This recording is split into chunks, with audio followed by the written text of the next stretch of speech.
This week's analytical musical analysis of the week is The End Times by Secret Chiefs 3, aka Trey Spruance.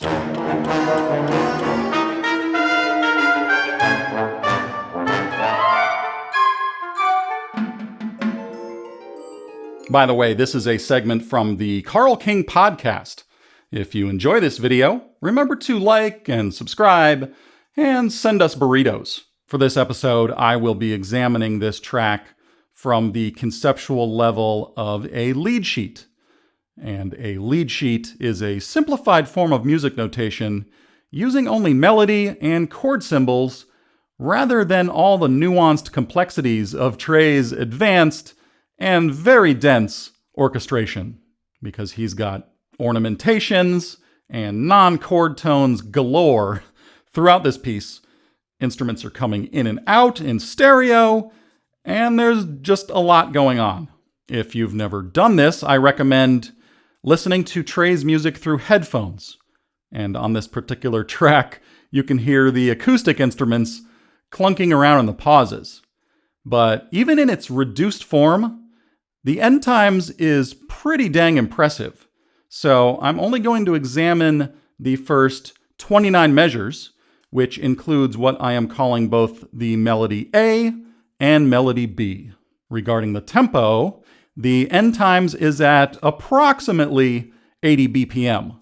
When I synced it up with a tempo map in Cubase, it became clear that this was not recorded to a steady click. And if it was recorded to any sort of click, that click would be ramping up and down constantly. It's not obvious when listening to the track, but there is a ton of organic fluctuation, pushing and pulling of the beat. Regarding the tonality, there are two ways to think of the key of this song. The first would be C minor, in which case the D-flat major chord in measure 5 doesn't belong. The second option would be C Phrygian, which is also a minor sounding mode. But that would mean that the G7 chord is not diatonic. However, in this case, it is a secondary dominant, which is a normal kind of thing to do for minor keys, or modes. So I am going with C Phrygian. Now let's start digging in measure by measure.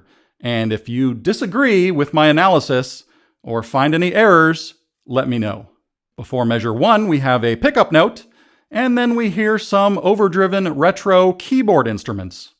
Also, you might notice that we have slash chords here, which means the chords are played by guitarist Slash. No, it actually means that they are inverted and not in root position. And we will come back to that later. For the first 3 measures, we have 2 alternating chords, C minor over G and C augmented. Aha, an augmented chord. Now, what the heck is that C augmented chord doing there? It's definitely not diatonic to C Phrygian. Well, a C minor triad is C, E flat, and G. And if you raise that E flat and the G both a half step, you have C, E, and G sharp, which momentarily creates a C augmented sound.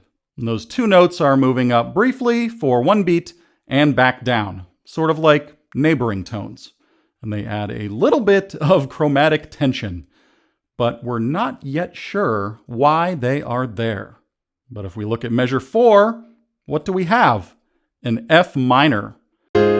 So it turns out that those 2 notes, or that augmented triad, is simply creating a chromatic movement from C minor to F minor.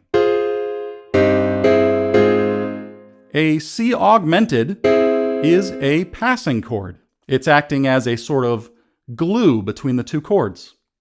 In measure 5, we have a D-flat major chord, which is evidence that we are in C Phrygian. And that would be an uppercase Roman numeral 2, or supertonic major chord, in C Phrygian. Then in measure 6, we have a G7. And as I said before, this chord is not within strictly C Phrygian mode, because those notes would be G, B, D, and F. But that's what we do with the natural minor or Aeolian mode as well, so why not also do it when we're in the Phrygian mode? We are basically shoehorning in a dominant 5 chord. And then in measure 7, we are back to our home base of C minor. Now before we move on to phrase 2, I want to go back and talk about these slash chords or inversions. And that's where the root note of the chord is not the lowest note you hear being played. For example, we have C minor over G. And that means that the G note, the 5th of that C minor chord, is in the bass. And that does 2 things. Number 1, it creates a more ambiguous, sophisticated, dense sound. And 2, it allows the bass voice to move stepwise to its place in the next chord, which is F minor. And in that chord, the bass plays the minor third of the chord, A flat. So notice that between these 2 chords, the bass is moving up and down a half step the whole time, using only the notes G and A flat. That's all. Now, if you were to instead do it the most straightforward and generic and obvious way, using root position chords like I tend to do, it would instead sound like this. Hear how the root is leaping between the notes C and F? It's not as subtle and elegant. These choices that a composer or songwriter makes are called voice leading or counterpoint, which is one of my favorite topics. So that entire chord progression of that phrase sounds like this.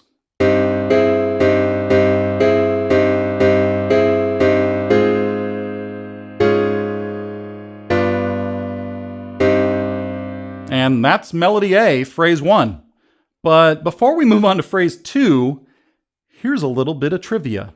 This melody that you just heard does reappear in at least one other place on the album. In the final track, Welcome to the Theatron Animatronique. In phrase 2 of the melody, the orchestration kicks it up a notch. And at first I thought, that instrument playing the melody has got to be a theremin. But I read the album credits and saw no mention of theremin. So is it an exotic bowed instrument? We don't know yet. In this phrase, they run through the same melody and sequence of chords for 7 measures, but with a different instrumentation and some variations in the melody. The sound has basically expanded in energy. We started with those retro keyboards, and now we've come to life with more acoustic instruments. And when we get to measure 16, something special happens. When we hear that C minor chord turn to C major, it becomes a 5 chord, and we are temporarily modulating to F minor up a 4th to a closely related key. So the chord progression of that second phrase leading up to that F minor modulation sounds like this.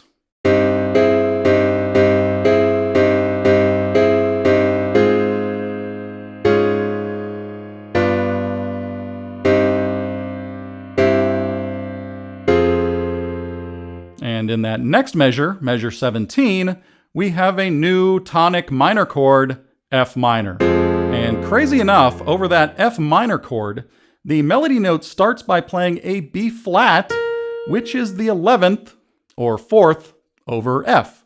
And it walks down from 11 to 4 to 3, 2, and 1. Notice that the chord tones, the 3 and the 1, are on weak beats, and the non-chord tones, 4 and 2, are on the strong beats.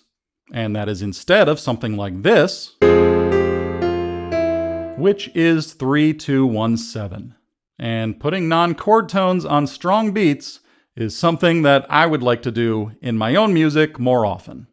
In measure 18, we have an A-flat major chord, which would be a major mediant chord, and that's an uppercase 3 Roman numeral in our new key of F minor. And over that chord, we get a little quarter note triplet going stepwise, which is A-flat, B-flat, and C. And in measure 19, we land on a D-flat major, which is a major submediant, or uppercase 6 Roman numeral in F minor. And the melody is playing an E-flat over that D-flat chord, which is a 9th. And it walks down 9, 1, and 7. And once again, we have non-chord tones on the strong beats. Now, measure 20, at first, sounds like a plain old F minor chord again. But there is an E natural note being added in the acoustic guitar. And in the previous measure, measure 19, the E was flat, because we were still working within F minor. But in this measure, we hear that E natural over an F minor chord, making it an F minor major 7. It's our old Bernard Herrmann favorite, and that E natural is getting our ear ready for the chord in the next measure. In measure 21, we have a C major chord, and I think that we are now strongly in F minor, and that would be the dominant chord shown with an uppercase 5 Roman numeral. In measure 22, we are back to an F minor chord, now being treated as the tonic minor chord in F Phrygian. Because the next chord in measure 23 is G flat major. And the melody is playing a C to B flat, which are the flat 5 and 3, giving this an appropriate Lydian mode sound. And that is more evidence that we are in F minor and not C Phrygian. And that makes it a supertonic major chord shown with an uppercase 2 Roman numeral. In measure 24, we have a C7, which is the 5 chord in F minor. And that melody note walks down from C to B flat to A flat to G, which makes total classical music sense. And in measure 25, that C7 has resolved to an F minor chord, our tonic chord. But then we get 4 measures of what I am hearing as a G Lydian dominant sound.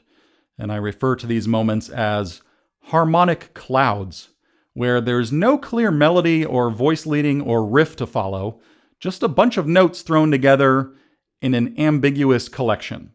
And these clouds are sometimes a bitonal chord combination, or the notes of a scale resulting in a vague impression.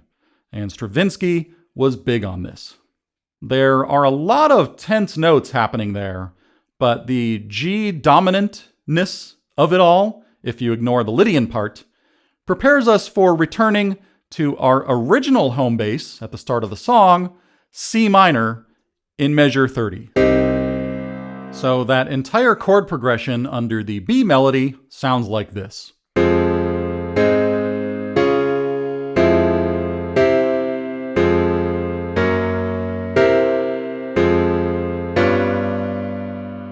And that's as far as we are going with this one. Now, what are the compositional takeaways here?